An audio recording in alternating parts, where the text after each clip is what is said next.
Assalamualaikum warahmatullahi wabarakatuh. Saya Dimas Maulana, NIM T2019-8098. Di sini saya akan menjelaskan materi tentang vitamin dan mineral. Oke, kita langsung ke materinya. Yang pertama, vitamin. Vitamin itu berasal dari gabungan kata bahasa Latin yaitu vita yang artinya hidup dan amin yang mengacu pada gugus organik. Sedangkan menurut istilah vitamin itu ialah sekelompok senyawa organik amina yang bermolekul kecil dan memiliki fungsi vital dalam metabolisme setiap organisme yang tidak dapat dihasilkan oleh tubuh. Pengelompokan vitamin. Berdasarkan kelarutannya, vitamin dikelompokkan menjadi dua macam, yaitu vitamin yang larut dalam air, contohnya vitamin B dan C, dan vitamin yang larut dalam lemak, contohnya vitamin A, D, E, K. Vitamin larut dalam air. Vitamin larut dalam air ini ialah suatu jenis vitamin yang bisa larut dalam cairan dan bisa diserap oleh jaringan tubuh. Vitamin yang larut dalam air memiliki sifat-sifat umum, diantaranya tidak hanya tersusun atas unsur-unsur karbon, hidrogen, dan oksigen, tidak memiliki provitamin, terdapat di semua jaringan sebagai prekursor enzim-enzim, dan lain sebagainya. Jenis-jenis vitamin larut dalam air. Yang pertama, vitamin B. Vitamin B ini ialah vitamin yang esensial bagi nutrisi manusia. Contohnya, vitamin B1, B2, B3, B5, B6, B7, B9, dan B12. Yang pertama, vitamin B1 atau tiamin. Vitamin ini dikenal sebagai vitamin berenergi karena memiliki efek yang bermanfaat bagi sistem saraf dan energi.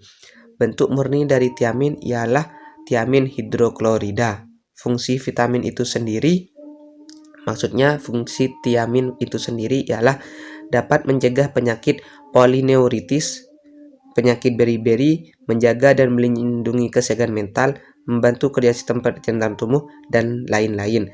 Sumber-sumber tiamin ialah ragi, hati, biji bunga matahari, biji-bijian, kacang polong, semangka, dan lain sebagainya. Yang kedua, vitamin B2 atau riboflavin. Vitamin B2 adalah mikronutrisi yang mudah dicerna. Sifat riboflavin ini ialah larut dalam air dan memiliki peranan kunci dalam menjaga kesehatan pada manusia dan hewan. Fungsi vitamin B2 ialah sebagai koenzim, berperan dalam metabolisme energi, pernafasan, dan penting untuk kesehatan kulit. Sumber-sumber vitamin B2 banyak ditemukan pada sayur-sayuran, kacang kedelai, kuning telur, dan susu. Vitamin B3 atau niacin merupakan nutrisi yang sangat penting bagi sistem saraf, saluran pencernaan, dan kulit. Fungsi niacin ialah berperan penting dalam metabolisme karbohidrat, kesehatan kulit, rambut, kuku, mengurangi risiko jantung koroner, kolesterol, mengobati penyakit pellagra, radang sendi, diabetes, dan juga jerawat. Sumber-sumber vitamin B3 ialah jamur, ikan tuna, salmon, dada ayam, daging rusa, hati domba, dan lain sebagainya. Selanjutnya, vitamin B5 atau asam pantotenat merupakan salah satu jenis vitamin golongan vitamin B kompleks yang bersifat larut dalam air. Fungsi asam pantotenat ialah membantu enzim dalam proses transformasi hidrat arang dan lemak menjadi energi. Sumber-sumber vitamin B5 ialah daging, ikan, unggas, kuning, telur, hati, yogurt, keju, kacang-kacangan, dan lain-lain. Vitamin B6, piridoksin, piridoksal, dan piridoksamin merupakan salah satu jenis vitamin B kompleks. Vitamin ini termasuk ke dalam jenis vitamin larut air, sama seperti vitamin B kompleks lainnya.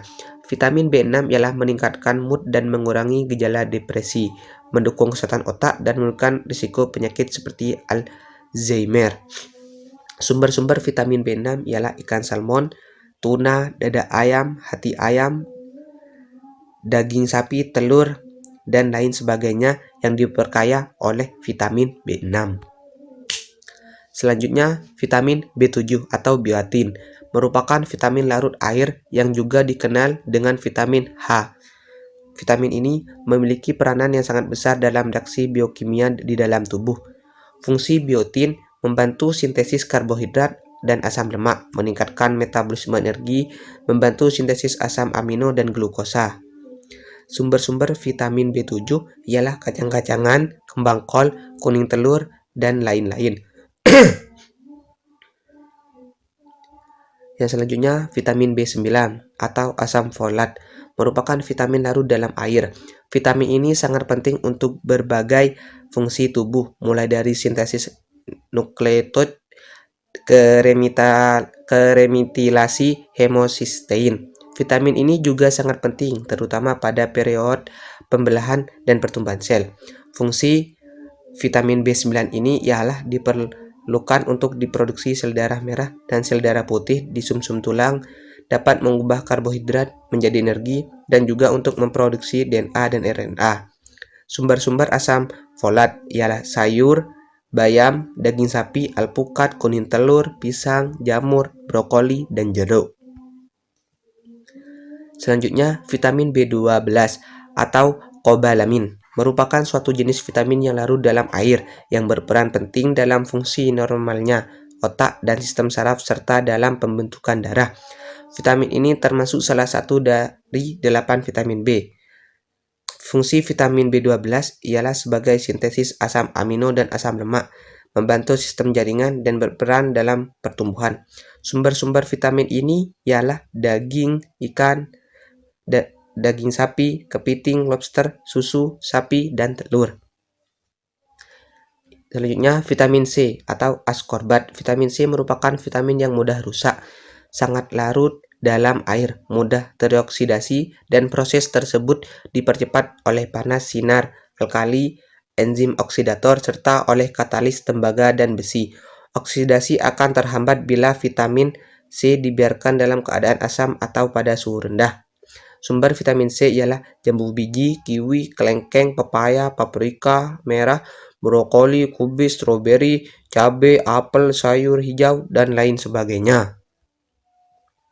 Jenis-jenis vitamin yang larut dalam lemak. Vitamin yang larut dalam lemak merupakan molekul hidrofobik apolar, yang semuanya molekul adalah derivat isoprene. Molekul ini tidak disintesis tubuh dalam jumlah yang memadai, sehingga harus disuplai dari makanan. Sifat-sifat umum vitamin larut dalam lemak diantaranya tidak terdapat di semua jaringan, terdiri dari unsur karbon, hidrogen, dan oksigen, memiliki bentuk prekursor atau provitamin, dan lain-lain.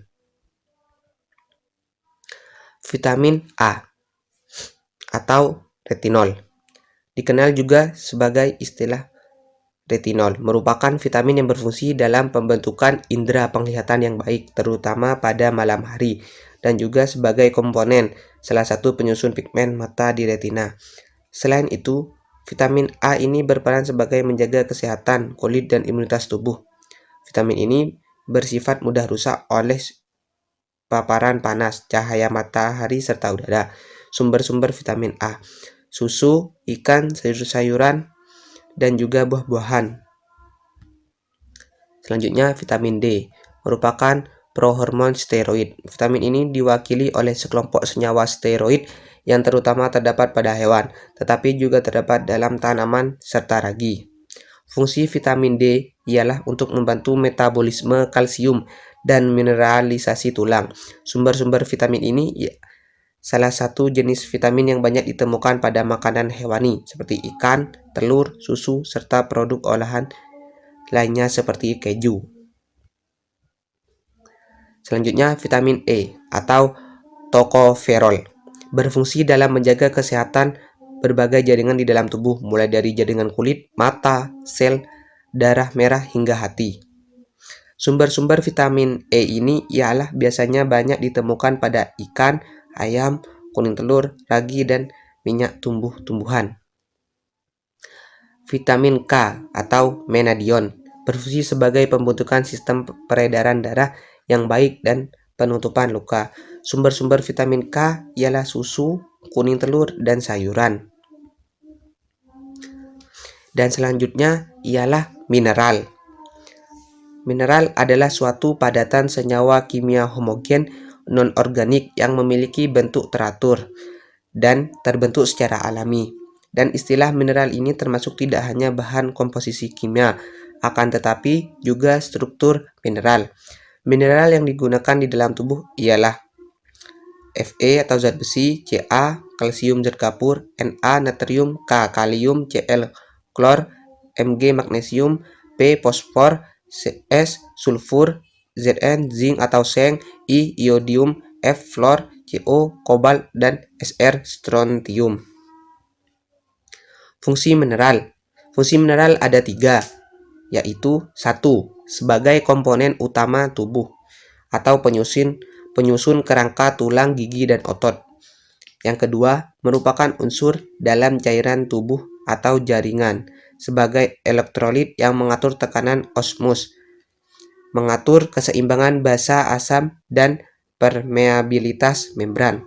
Yang ketiga, sebagai aktivator atau terkait dalam peranan enzim dan hormon. Klasifikasi mineral. Berdasarkan kegunaannya, klasifikasi mineral dalam aktivitasnya hidup itu dibagi menjadi 2, yaitu ialah golongan esensial dan non-esensial. Sedangkan klasifikasi mineral berdasarkan jumlahnya itu dibagi menjadi 3. Di antaranya ialah mineral makro, mikro, dan serta mineral renik. Klasifikasi berdasarkan kegunaannya. Yang pertama, mineral esensial. Merupakan mineral yang dibutuhkan oleh makhluk hidup untuk proses fisiologi. Dan mineral esensial ini dibagi dalam 2 kelompok, yaitu mineral makro dan mineral mikro. Mineral makro ini dibutuhkan dalam tubuh dalam jumlah besar, yaitu terdiri atas kalsium, magnesium, kalium, fosfor, natrium, serta sulfur. Mineral mikro yang dibutuhkan tubuh dalam jumlah kecil, contohnya kobalt, tembaga, besi, selenium, serta seng. Kemudian, kekurangan dari mineral ini dapat didefinisikan baik pada manusia maupun hewan, dapat menyebabkan sakit. Begitu juga sebaliknya, pemberian mineral esensialnya jika bila dapat menunjukkan gejala keracunan. Klasifikasi mineral berdasarkan jumlahnya. Penggolongan klasifikasi mineral berdasarkan jumlahnya ini dalam tubuh dibagi menjadi 2 golongan, diantaranya mineral esensial, mineral non-esensial. Yang pertama, mineral esensial diperlukan dalam proses fisiologis hewan, sehingga pada mineral esensial ini termasuk unsur nutrisi penting yang jika kekurangannya dapat menyebabkan kelainan proses fisiologis atau disebut dengan penyakit. Dapat diketahui bahwa defisiensi mineral ini biasanya terkait dengan protein, termasuk enzim untuk proses metabolisme tubuh, contohnya Ca, P, K, Na, Cl, S, dan lain-lain.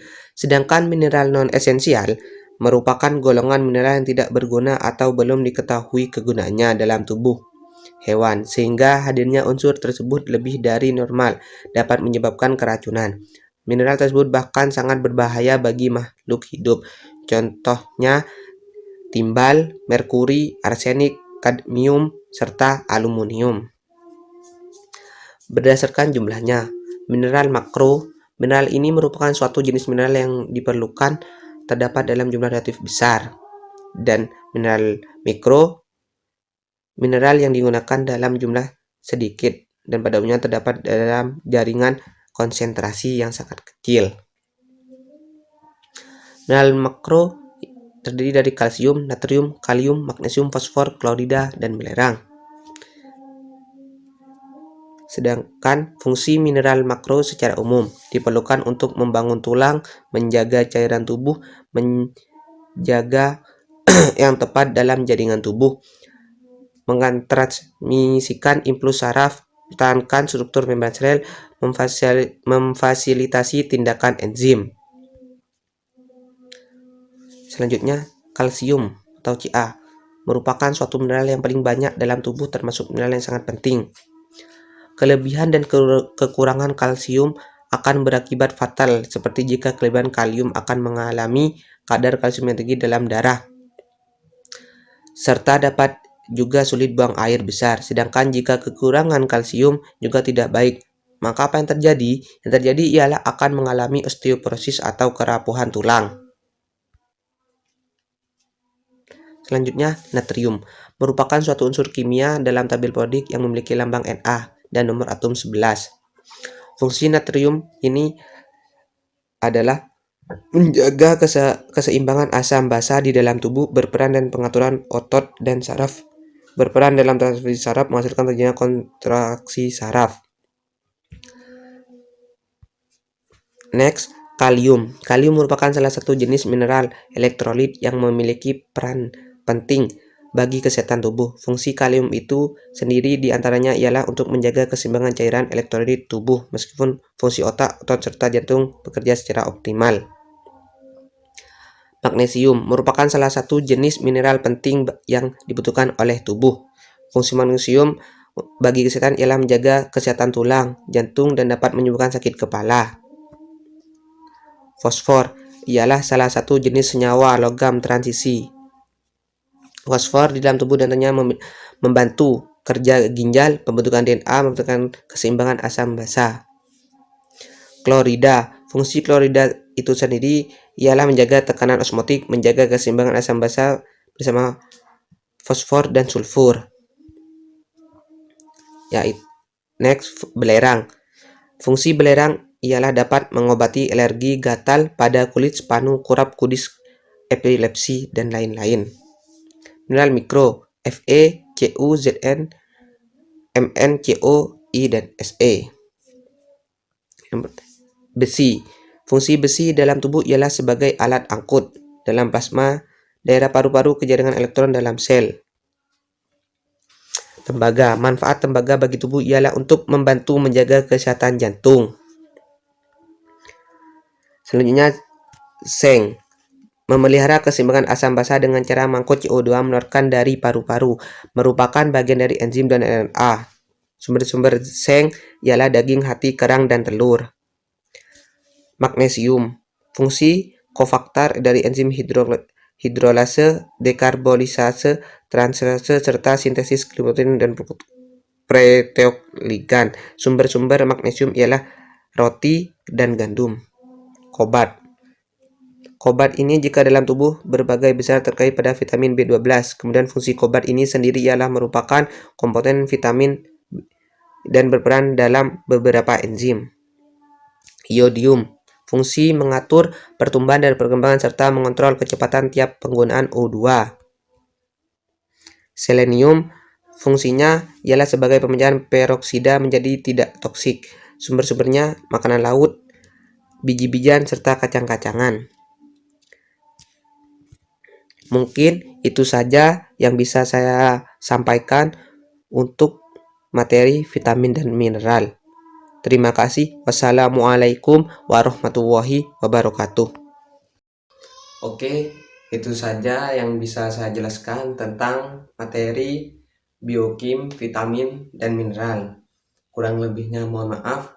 Wassalamualaikum warahmatullahi wabarakatuh.